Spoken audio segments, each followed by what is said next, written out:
So get this.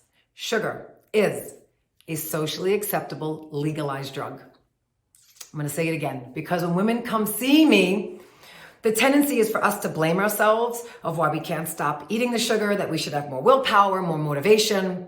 We intellectually know better. But the truth is, sugar is a socially acceptable legalized drug.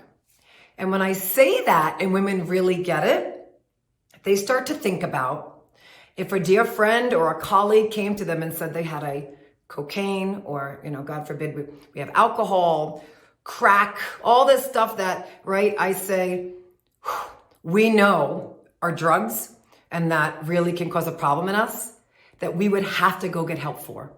But the kicker with sugar is that because it's socially acceptable, we give it out when we're happy. We give it out when we're sad. We give it out on birthdays. I remember taking my kids to the doctor. They had a sick visit and they got a lollipop on the way out. So even when you're sick, they give us sugar. And the thing is, and why I wanted to talk to you today is because when we see sugar as a socially acceptable legalized drug, women start to get off their own backs and they stop blaming themselves. They know that, wow, if it's really an addiction and that's real, then I'm going to need to get some help. I'm going to have to learn some real tools. I can't just pull it out because once it's in me, it acts like a drug and it pulls us back in, to want to have it again. And I teach this a lot in the Sugar Freedom Method.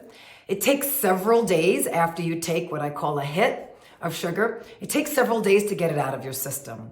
So you have to know once you have it. Women always say, I had it and then I can't stop having it. What is wrong with me? And I say, there's actually nothing wrong with you. The problem is that once it's in your system, it takes many days for it to get back out.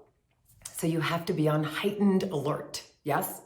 Doesn't mean you can't ever have it. I mean, the Sugar Freedom Method teaches you can have it, but you have to be on heightened alert. And the truth is, you decide how you want to learn, right? Different tools and strategies, but it's not your fault and it's just not going to come out on its own. Just the way if someone really truly had a cocaine issue, or I know many people who know alcohol, once they start, right, it's in their system and it just does not work for them. They went and got help. So if you're having trouble with sugar, please go get help. Please don't blame yourself. Please know it takes several days to get it back out of your system, and that some women have a higher sensitivity to it than others. And so you may be high on the addiction scale while your friends, or like my husband, are very, very low. And so they don't seem to have a problem, but like women like me, I happen to have one. So, all right. I hope that was super helpful.